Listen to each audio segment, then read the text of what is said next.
Welcome to lecture 32. In the last lecture, we discussed the housing strategy, how a housing strategy can be taken for a city, for core city and the new urban extensions. So, that discussion was basically on a city level, how for a city you can estimate, you can make estimation for the future housing and allocate the resources like land and finance for various types of the housing. So, apart from that, in every cities where you are working, you might have seen that our cities in India, they have 30 to 35%, in some cases more than that, the slum areas and the very poor people. So, today we are going to discuss the how the poverty and the poor people lives in the city and how those kind of problem of the urban poverty can be tackled at our end. So, within this lecture, we will discuss the types and dimension of the urban poverty, then informal housing typologies, approach in the informal housing planning and actions for pavement dwellers. So, let us start with the types and dimension. Before that, let me give you some background data, so that you can understand. There were 1.49 million homeless people in India, and the homeless people, they depend basically on the public services and the infrastructure on payment. They are living in the very poor condition. For livelihood, basically the life events are important, either they come from a very poor background from a village, or they are subject to the license raj or bribery, theft or the assault by the system. You can see some of the glimpses, and you can see now few datas like there are homeless people in the pavement 39%, they are living in the shops and home for 14%, railway platform 11%. So, total out of total homeless people, this is the breakup. And not only that, the major causes of the homelessness are the extreme poverty and then absence of the family, abandonment by the family and the family abuse. So, apart from the pavement dwellers or the poor people, there are people who are living in the slum areas or a very unhygienic condition. So, cumulatively these situations make our urban governance very much challenging, because unless you cannot provide the basic services and the shelter to these people, it is very difficult to run a better government. So, let us see the types of poverty. So, the poverty can be created through many various means, like it can be income originated or empowerment originated. Suppose somebody is earning money, but he or she is not empowered, maybe he is or she is abused, or the income is not used by him, or somebody is taking the advantage of his income. The education related, if somebody does not have proper education, he is humiliated in the society. So, education related, health related, the poor health relates to poverty. If somebody is not healthy, he cannot work. If he cannot work, he cannot earn money. So, health is also related to the poverty. Shelter, if somebody cannot sleep properly in a under the roof, and if he is subject to very much unhygienic condition and the disasters, he cannot work for him or his family. So, shelter is another very important dimension. Then personal security in terms of the individual security and the family security and the social security. So, these all cumulatively makes the types of poverty, and when we talk about the health, there are various categories. I am not going into that details. So, there are few characteristics of the informal housing, like they developed on the encroached land, illegal structure and on owned land. There are most of the cases no formal transaction, because these are either encroached or these are not sold properly. So, in the informal housing they have a robust community, because they have the interactions and the exchanges between the families. Inferior quality of the basic services like water supply, sewerage, drainage, solid waste management. Social and cultural degradation, there are cases of the theft, cases of the antisocial events in the informal housing like slums and squatters and the pavement dwellers. Livelihood is the most important part for the pavement dwellers and the slum people. You might have seen that in our cities, most of the urban poor, they live in the congested city areas like railway platforms or railway or the bus terminals or other areas. The basic reason is that they get job within from these areas, informal jobs like running a few shops, running other types of work, those are concentrated on the busy areas like stations, terminals, commercial areas, the public areas like that. So, livelihood is in the most important. So, in past we have seen that if you give a proper housing in the distance area of the city, they will not go there, maybe they will take the housing and they will sell. So, livelihood is the most important part for the informal housing. Now, you can see the housing typologies. What are the housing typologies generally we see in our cities? One is self-help housing, that is people do construct their own house in a enclosed land or their own land. Refugee settlement, because of the political events or the social events like division of the country or division of the states or whatever, the people from one place to another place they come and they settle there, they encroach there, those are called refugee settlement. After the independence and after the formation of the new country Bangladesh, we have seen the refugee settlement in the western part of the country like Rajasthan, Punjab, or in eastern part like West Bengal, Assam, all these places. Apart from that, there are conventional bastis or chawls and jhugri, jhopri on the classical slums in every cities. Every city has their own local name. Some city they name as bastis like Kolkata, chawls are there in Mumbai, jhuggi jhopris are there in the northern part including Delhi. So, these are the classical slums. There are jute lines or the industrial colonies. If there is an industrial area, sometimes along the industrial areas or industrial belts there are also slum population. The squatter settlements basically come along the canals or along the railway lines, they squat and they make informal settlements.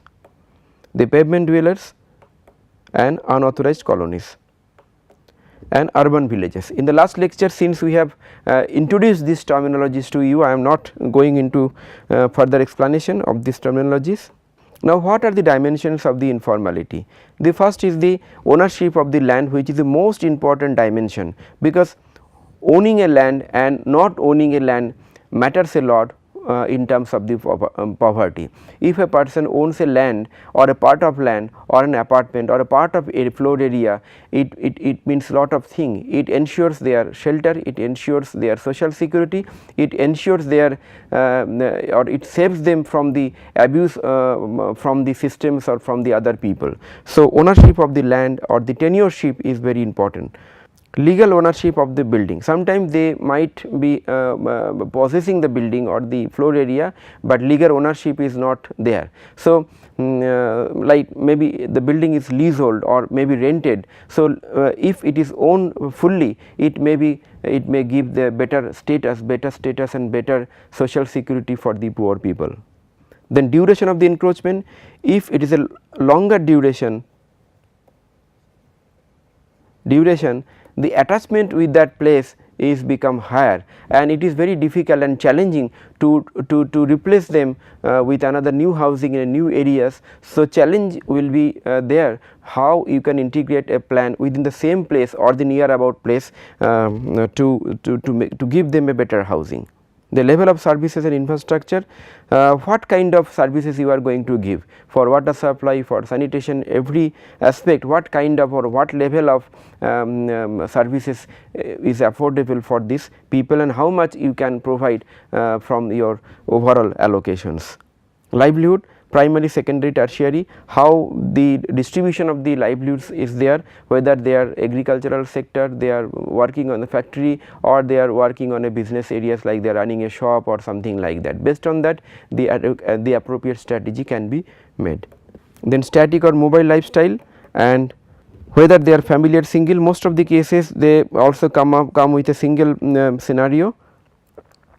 So, most of the cases the government the public authorities, they try wherever possible to formalize as per the law. So, these are the dimension of the informality, and sometime and also the quality of the structures, the structural condition of the building, these are also very much important determinant in making the strategy for the informal housing.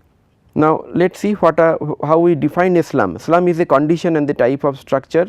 This is the first determinants. Then availability of the essential amenities like sanitation, drainage, water supply, roads, density of the population and urban environments. So, these are the common determinants. So, in slums we find that density is very high, urban environment is inferior,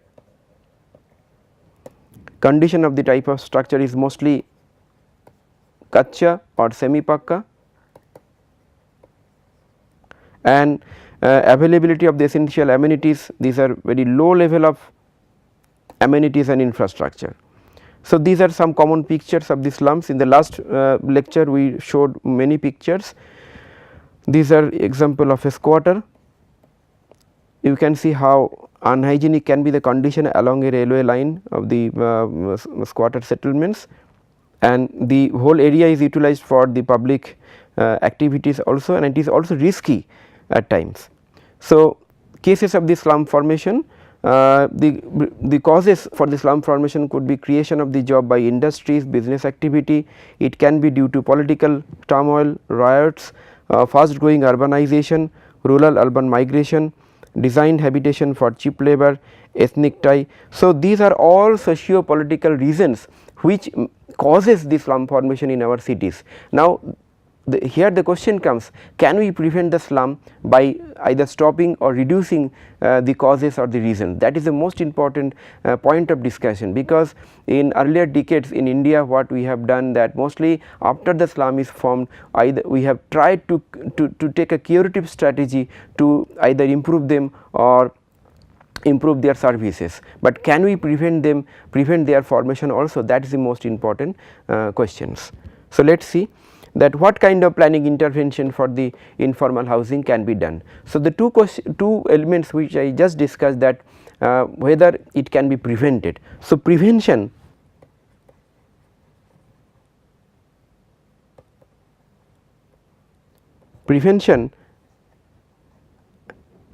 and cure, these are most important point in planning intervention for the informal housing. So, for the prevention we try to create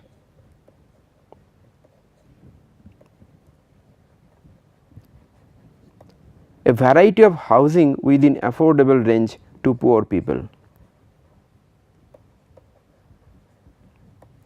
If you think the situation of the slum formation, how a slum is formed, you will find that in your city people from the surrounding villages or surrounding smaller towns, they come to cities, and since they cannot afford a high value apartment or house, they end up in staying in a very small sized apartment or small sized unit which is sometimes informal, and they can rent it with a very minimum price. So, rental housing is much more important in this context. So, can you create some amount of rental housing which may be smaller in size, but which does not make a large share of the poor people's income. So, those kind of creation of the housing, basically rental housing will be first line of strategy as a prevention strategy for your city. Then for the cure, there are 4 strategies what you can take. The first strategy what you can take is basically upgradation of basic services. In upgradation, you just upgrade the existing infrastructure services like water supply, access road, sanitation, etc. In improvement, you can improve the basic service plus house condition. For example, if the house is kacha, you can make it pakka. If the house is semi pakka, you can make it pakka, and in the same place, and you can also upgrade the infrastructure and the services. So, that makes the improvement, and then you can redevelop the whole thing redevelop the housing.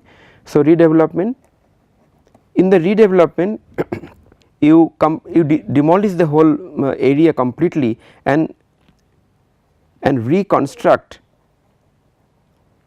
the housing with a more housing density, and you accommodate few other amount of new housing to make the project viable.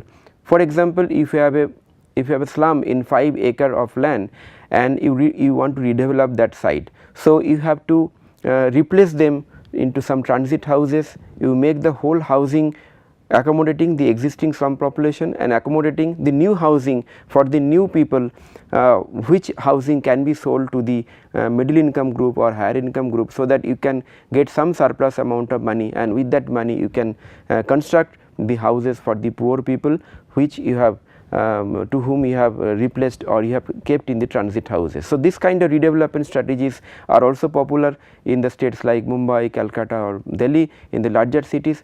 In redevelopment, one major challenge is that the land ownership. Unless you do not have the land under the public ownership, it is very difficult to dismantle everything and make a new project. So, the challenge is to mobilize the land. If the land is owned by the private owner, then it is possible also to negotiate with the private owner and make a sharing of the land, where the private owner shares some amount of the land for rehabilitation of the existing slum population. So, that depends on the negotiation between the public authority and the private owner and the slum population, and in that case this kind of projects also can be developed. So, those kind of methodology is called land sharing. So, the redevelopment is a well known and is a very important methodologies or the approach where public, private, both the authorities and developers are also involved. The next approach what we take is the resettlement. So, there are situations where you cannot upgrade, you cannot improve, you cannot redevelop, because the land is risky or non-tenable for the new housing. So, here you do not approve the further upgradation or improvement of the redevelopment. You simply, for example, the land which is there in the flood prone zone of a river basin, land which is there along the canal or along the railway lines, as the examples I showed, those are the lands which are very much vulnerable for the natural and the man-made disasters and the risk. So, those kind of situation cannot be encouraged. In those cases, they need to be shifted in some areas, mostly it should be nearby areas which is called near site. So, based on this 4 approach, so these are the points what we already discussed, that is a curative situation, a preventive situation. Now, let us see the planning interventions. So, these are the models of the slum improvement, which I told you that off-site model could be replacing in distant place, near site models in replacing them in surrounding areas, and on site is what I told about, that improvement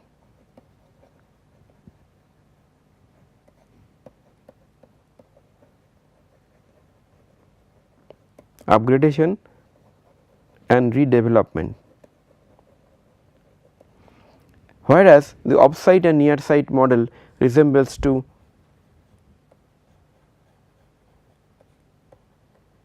resettlement and rehabilitation, right. So, on site model is basically what you are doing within the site using improvement, upgradation or redevelopment mechanism. In the off-site model, it can be a tenements in the walk-up apartment, or it can be a low-rise colonies, or it can be site and services, where basically you are giving the sites like that, plots like that, you are giving the basic amenities and like the sanitation and the water supply, and people make their own houses. In the near site model, it can be a small tenements in the walk-up, or it can be a kind of a if you have a vacant nearby lands nearby, that can be integrated, and also it is a continuous process because that is the continuous process, and maybe you can make a cluster of the all the rehabilitated or resettled houses in a overall sector or overall areas, and then accommodate them in a particular near site area. So, you may not need large amount of or of the many numbers of the land. So, based on the requirement, you can identify 1 or 2 strategic location where you can take the people from the untenable slum areas and shift them in those transit areas, and then slowly you can make their new houses. So, these are some advantage. I am not going into much details here, so you can read later on. On site models, I have already discussed this. Okay. Now, night shelter. So far what we discussed is that people who has at least some amount of shades over their head, some amount of roof over their head. It can be kacha, it can be semi pakka, something like that. But there are people who are living in the open areas, in the pavements, in the railway stations, in the commercial areas. Those are the pavement dwellers, and for them night shelter is the strategy what we do. So, we create night shelter in the cities which is surrounded all over the cities, and during the daytime they can do their job, they can work in their job areas, and in the night they can come and they can stay there. Mostly these pavement dwellers are single, and they are migrants from the rural areas and the surrounding city areas. So, let us see how we can do the night shelters. What are the basic features?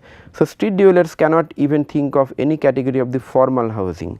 Since they cannot have the formal housing, night shelter is the option. So, night shelters are temporary shelter arrangement for urban poor and street dwellers available after evening. The water supply, sanitation facilities provided, basic services is provided, and mostly it is driven or it is conducted by the NGOs.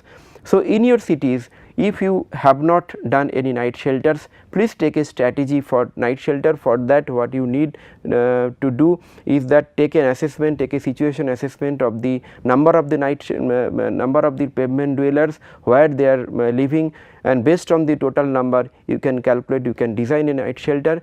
Try to make it comprehensive, so that night shelter is not isolated from the city, it is accepted by the people, so that it is near to their job location, and also the night shelter can be designed in such a way so that it can also generate some amount of money, some amount of revenue for the municipalities in terms of advertisement. Some amount of shops can be integrated in the night shelters. Now, let us see some of the example. These are example from the city of Delhi. They call this night shelter, and the some of the examples you can see. This is run by a NGO called SPYM, Society for the Promotion of Youth and Masses, and then these are some other pictures in the from the city of Delhi. Mostly they are vulnerable during extreme weather condition like winter. So, during winter it is also a practice that you provide basic amenities like blankets and all those equipment, so that you can at least survive. So, with this I conclude the lecture. In this lecture we have just given you some ideas about the informal housing and the pavement dwellers, and what kind of strategies can be taken for the informal housing and pavement dwellers. For informal housing, we have told that since the origin of the informal housing is from migration from the surrounding villages, and lack of affordable houses and land, and access to the land is main criteria.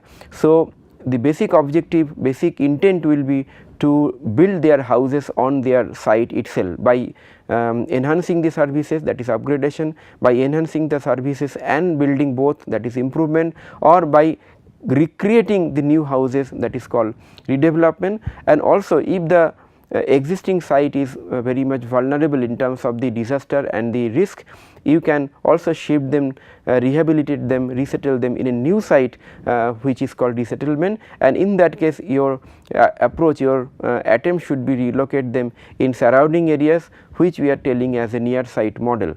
So, this models is applicable for some slum improvement. I will share some of the case studies as written document, which you can go through, and you can get the idea that what are the tricks and what are the strategies particularly for some cities they have taken to make this successful. And then we also have discussed, also shown the salient features of the pavement dwellers, where from they come and what are the features, and we have told the night shelter is the approach or the intervention what we do for the night shelters, for the pavement dwellers. In night shelters, it is a common practice that the basic amenities are there, and based on some basic documentation, the accommodation during the night or evening time it is allowed for the people, and night shelter design can be done in an integrated way. You can accommodate few shops, few advertisement to make it viable, and the location of the night shelter should be in the strategic location, so that it is acceptable and it is accessible by the pavement dwellers. With that, I conclude this lecture. The next lecture I will discuss about the another very important aspect, that is real estate development and the regulation. So, in the last lecture, the area where we discussed the new housing development, where we have discussed that you can allocate the land for the developer, but it is very important to regulate the real estate developer. Otherwise, the new areas can look very shabby, and the objective of the housing for all may not be fulfilled. So, how to regulate and develop the real estate, that's what we are going to discuss in the next lecture. So, I extend my thanks for attending this lecture. Thank you very much.